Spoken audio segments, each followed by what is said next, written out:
Halo Teletizen, selamat datang di segmen Ngobrol, ngulik obrolan bareng Teletizen.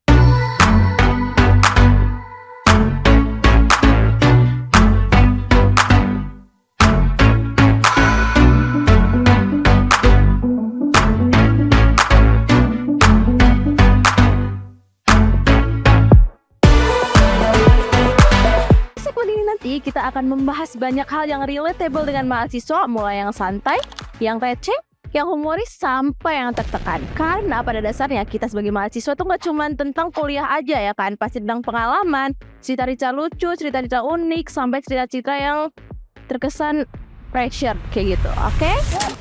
Halo Telutizen, kembali lagi di segmen Ngobrol, ngulik obrolan bareng Telutizen. Di sesi kali ini aku ditemani oleh salah satu Telutizen berprestasi lagi-lagi ya. Tapi kali ini kompetisinya sudah tingkat global nih, yaitu ada kompetisi yang namanya Hackathon Test Pride. Aku sekarang lagi ditemenin sama salah satu peserta yang luar biasa masuk top 3 nih ya. Siapa lagi kalau bukan Kak Bagus Ardi. Halo semuanya. Oke, boleh kenalan dulu Kak mungkin? Ya, baik. Jadi sebelumnya kenalin, aku Bagus Ardin Prayoga dari angkatan 24 dari jurusan Sistem Informasi Telkom University Surabaya. Oke, Kak Bagus Ardin. Kalau dipanggilnya biasanya apa nih Kak? Biasanya dipanggil Bagus. Bagus aja ya. Oke, mungkin kita langsung aja karena aku sendiri juga kepo banget ya soal kompetisi ini. Mungkin boleh diceritain dulu Kak terkait gambaran Hackathon Test Pride ini itu sebenarnya kompetisi yang seperti apa dan skala global kan ya. Nah, Ya, itu kompetisi ini dinaungi oleh siapa gitu. Jadi untuk kompetisi yang saya ikutin ini yaitu Hackathon Test Pride Season 2 yang dimana penyelenggaranya dari startup US namanya Test Pride itu sendiri. Nah, untuk sistemnya sendiri itu sebenarnya cukup menggunakan produk dari mereka aja sih sebenarnya. Jadi menggunakan teknologi dari mereka dari Test Pride-nya. Oh oke, berarti sebetulnya projectnya sendiri itu ada ketentuan khususnya nggak sih dari mereka atau kita bisa improve semau kita asal tetap selinier dengan perusahaan mereka? Ya, untuk ketentuan project sih tidak ada, tapi untuk ketentuan yang pasti itu menggunakan teknologi dari mereka untuk kebutuhan testing di akhir project nantinya sebelum dilakukan deploy ke production gitu. Oke, langsung aja. Kalau gitu, boleh tahu nggak nih project yang kakak bawa pada saat itu tuh apa? Oke, jadi project aku waktu itu namanya Tim Dynamic. Itu project untuk melakukan simulasi krisis pada suatu organisasi atau perusahaan gitu. Jadi gitu sih. Kalau yang ini Kak, biasanya kan pasti kayak kepikiran nggak sih sebelum kita tentuin projectnya kayak lihat case-case kita dulu dan sebagainya. Kalau misalnya dari Kak Bagus sendiri nih, kenapa akhirnya memilih project Tim Dynamic ini buat dibawa kompetisi pada akhirnya? Oke, yang pertama untuk idenya sendiri, jadi saya terinspirasi dari buku Manusia Stoik. Ada namanya prinsip premeditatio malorum yang dimana kita tuh harus selalu memikirkan hal-hal negatif, hal-hal yang terburuk agar kita bisa mempersiapkan ketika hal tersebut beneran terjadi di masa depan gitu sih Kak. Lalu untuk project dari Tim Dynamic ini saya terapkan ke bagian arsitektur sistemnya yang dimana ini juga kombinasi antara AI multi agent yang itu AI-nya saling berkomunikasi satu antara lainnya gitu. Oh oke, kalau kayak gitu berarti cara kerjanya gimana tuh Kak? Mungkin bisa dijelasin dengan bahasa bayi ya kalau misalnya kata Gen Z sekarang kayak gitu. Oke, jadi mungkin untuk flow sederhana dari project yang saya buat itu kita cukup memasukkan sebuah data sederhana dari perusahaan atau organisasinya, misal dari nama perusahaannya, lalu budaya dalam perusahaan tersebut itu seperti apa. Lalu setelah itu, step kedua kita bisa memasukkan skenario itu tadi, skenario krisis, masalah apa yang pengen kita masukkan gitu. Lalu setelah itu kita bisa lanjut untuk menentukan AI agent untuk melakukan komunikasi satu antara yang lain. Jadi kita bisa membuat custom sebenarnya sih Kak, membuat AI custom dalam step yang ketiga ini untuk menentukan kayak psikologis dari setiap AI agent mereka. Jadi agar komunikasi mereka itu sesuai dengan kepribadian mereka. Nah, setelah itu dilanjutkan dengan melakukan simulasi. Dalam simulasi ini adalah fitur utama dari project saya sebenarnya yang mungkin bisa bikin akhirnya top 3 di Hackathon Test Prep ini, yaitu AI saling berkomunikasi satu antara lainnya. Jadi mereka saling melemparkan sebuah pendapat, opini pribadi, dan mereka juga memiliki pikiran di belakang yang mereka pendam.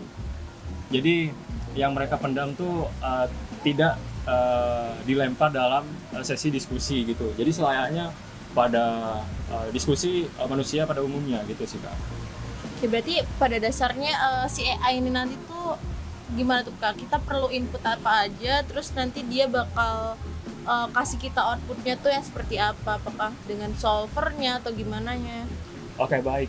Untuk input yang kita perlukan itu cukup tadi ya, yang telah saya sebutkan seperti profile dari company kita, sama masalah yang ingin kita masukkan itu apa. Misal salah satunya saya punya startup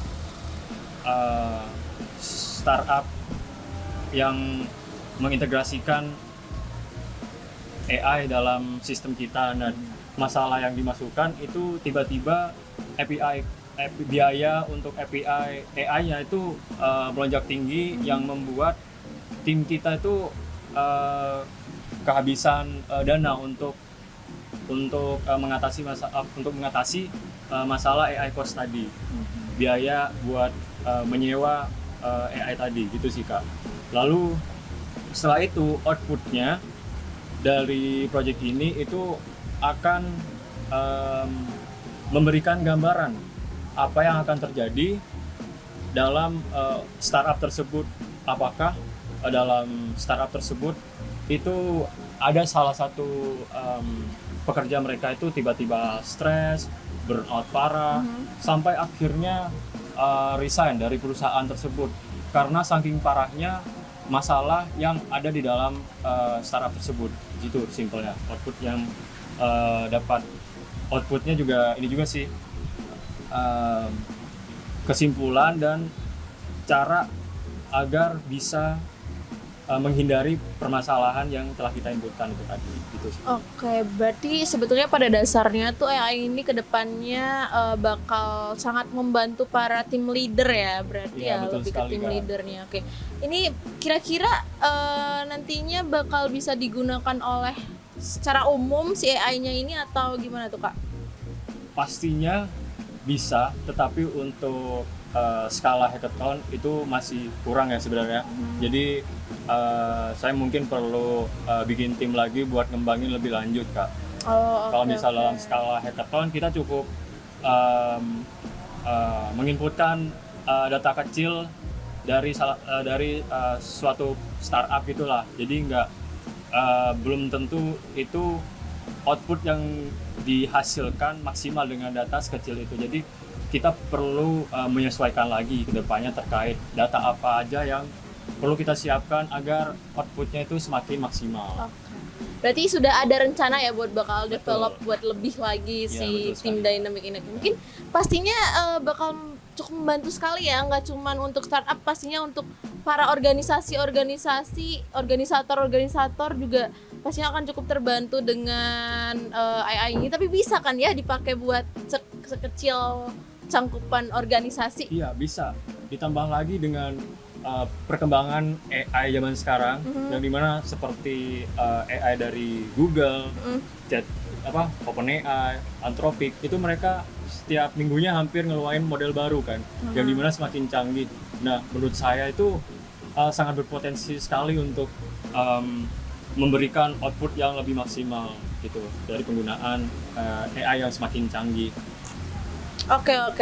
Kalau dari tadi kita udah bahas tentang projectnya dan kompetisinya nih, mungkin aku mau tahu nih tentang yang melatar belakangi dari Kak Bagus ini sendiri. Kenapa sih bisa sampai setertarik itu di dalam bidang ini? Yang pertama karena sekarang itu di eranya AI, jadi menurut saya sangat memberikan kita kemudahan sekali dalam berbagai banyak hal seperti membuat semacam project gitu. Jadi kita bisa menghasilkan solusi dari AI yang setiap harinya itu ada semakin canggih gitu. Terus juga. Oke. Berarti sekarang Kak Ardin ini angkatan 2024 ya? Iya betul, angkatan 2024 di semester 4, betul Iya, sekarang. semester 4. Project ini disusun masih pada saat masa perkuliahan berjalan atau pada saat liburan atau gimana? Untuk Kemarin. project ini disusun pada saat perkuliahan berjalan. Jadi namanya juga kompetisi hackathon, itu dikasih batasan waktu buat mengerjakannya, Kak. Berapa lama tuh? 7 hari. Oh, wah, 7 hari 7 ya? hari buat arsitektur yang sekompleks itu, AI yang saling berkomunikasi atau tadi AI multi-agent. Oke. Selama 7 hari. Tapi memang berarti dari Kebagusnya udah terbiasa ya dengan pembuatan ini, atau ini baru first time yang benar-benar sekompleks itu? Kalau sekompleks ini sih baru pertama kali, tapi untuk sebelumnya saya sudah kayak dibilang punya hobi buat bikin full stack app full pakai AI. Jadi saya tuh suka buat langsung mencoba AI baru yang keluar, Kak, yang launching dari setiap provider AI. Jadi mereka kan kalau misal mengeluarkan produk baru atau AI baru dari mereka selalu memberikan ranking gitu. Dan saya penasaran apakah AI mereka sesuai dengan ranking yang mereka keluarkan gitu. Jadi saya langsung testing tuh AI-nya, saya pakai buat bikin full stack app atau bikin sesuatu buat kayak semacam memastikan aja apakah ini benar-benar sesuai dengan benchmark namanya. Ya itu sih, Kak. Oke, cukup menarik ya, sangat menarik bahkan malah. Oke. Tapi dalam waktu 7 hari itu benar-benar aman, bukan aman sih ya. Kalau misalnya aman sih aman nggak aman ya, gambling ya jatuhnya ya. Cuman kayak dalam waktu 7 hari itu ada nggak sih kayak rasa-rasa kayak kayaknya nggak bisa deh gitu? Ada waktu itu ada momen yang dimana bentrok sama tugas kuliah yang juga menumpuk waktu itu, dan ada di bagian finishing apakah proyek ini sudah benar-benar sesuai dengan ketentuan kompetisinya. Jadi karena saya juga ngerjainnya sendiri, pastinya masalah utamanya yaitu tadi di bagian finishing project. Karena kalau misal ngerjain sendiri itu berusaha buat menemukan celah dalam proyek tuh menurut saya susah sekali sih, Kak. Ya, betul. Karena kita udah terbiasa dengan titik poin yang menurut kita tuh udah benar. Jadi kita bisa aja menghiraukan fitur-fitur yang lain dan akhirnya itu bisa jadi miss. Jadi mungkin kedepannya saya akan membuat dalam bentuk tim untuk kompetisi selanjutnya agar hasilnya lebih maksimal gitu sih, Kak. Oke. Tapi pastinya setelah, apakah ini kompetisi individu pertama dalam skala global atau Ini udah keberapa kalinya ini? kompetisi kedua individu dalam secara global. Sebelumnya saya mengikuti kompetisi yang sama, tetapi saya finish di nomor 8 waktu itu. Oke, dari berapa tuh Kak? Dari kalau nggak salah itu sekitar 40 proyek lebih dari berbagai negara sih. Oke. Itu di kompetisi pertama yang saya ikuti. Kompetisi pertama dan langsung top 8 ya berarti. Iya, betul. Dan individu, Individu. deadline-nya juga sama tuh, pendek banget. Deadline-nya juga sama 7 hari Kak. Oke. Berarti setelah dengan 2 kompetisi itu sampai akhirnya bisa dibilang walaupun baru pertama kali kompetisi global pada saat itu, tapi udah top 8 sih udah cukup yang luar biasa ya. Iya, betul sekali. Setelah itu baru yang terakhir ini top 3. Setelah dapet top 3 nih Kak Bagus, apa yang dirasain dan akhirnya ada nggak sih hal yang menggugah semangat lebih tinggi lagi untuk melakukan hal yang lebih besar lagi? Sebenarnya dari hasil top 3 ini sangat bersyukur sekali sih, karena saya sudah mau berusaha belajar dari kesalahan kompetisi sebelumnya yang dimana buat bisa masuk di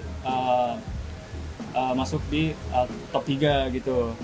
Dan untuk selanjutnya motivasi yang didapat setelah mendapatkan top 3 ini, saya ada motivasi untuk melanjutkan ke lebih serius proyek ini, dan saya berencana untuk menjadikan sebuah startup juga. Oh, oke. Semoga terwujud dan Ya. pasti saya yakin pasti akan terwujud juga ya dengan semangat yang sangat membara dari Kak Bagus ini. Oke, mungkin dari Kak Bagus sendiri nih Kak, ada nggak sih titipan pesan buat para Tellutizen ya kan, pastinya mungkin mereka termotivasi nih pengen jadi seperti Kak Bagus di kompetisi secara global ataupun mungkin nasional dulu lah ya gitu. Jadi pesan buat Tellutizen yang memang menggemari di bidang programmer, saran saya, karena sekarang sudah zamannya AI, di mana setiap hari atau setiap minggunya udah ada AI baru. Menurut saya explore AI model sekarang dan coba bikin full stack app dari AI model tersebut. Jadi dengan catatan sudah paham terkait fundamental dasar dari pemrogramannya itu sendiri. Jadi itu sih, sekarang bukan eranya buat pengkodean manual lagi sebenarnya, tapi kita juga harus tetap menyesuaikan dengan kondisi industri saat ini, yaitu AI. Jadi itu sih. Oke, itu perlu dicatat ya para Tellutizen, notes dari Kak Bagus ini. Oke, mungkin itu aja Kak Bagus. Ya, itu saja. Oke, mungkin karena sudah cukup banyak ya insight-insight yang aku sendiri dapetin dari Kak Bagus ini, Tellutizen, kita bisa agaknya berpamitan aja. Kita ketemu lagi nantinya di sesi-sesi berikutnya, mungkin bersama Kak Bagus lagi atau mungkin bersama dengan Tellutizen berprestasi yang lainnya. So, see you Tellutizen. Thank you.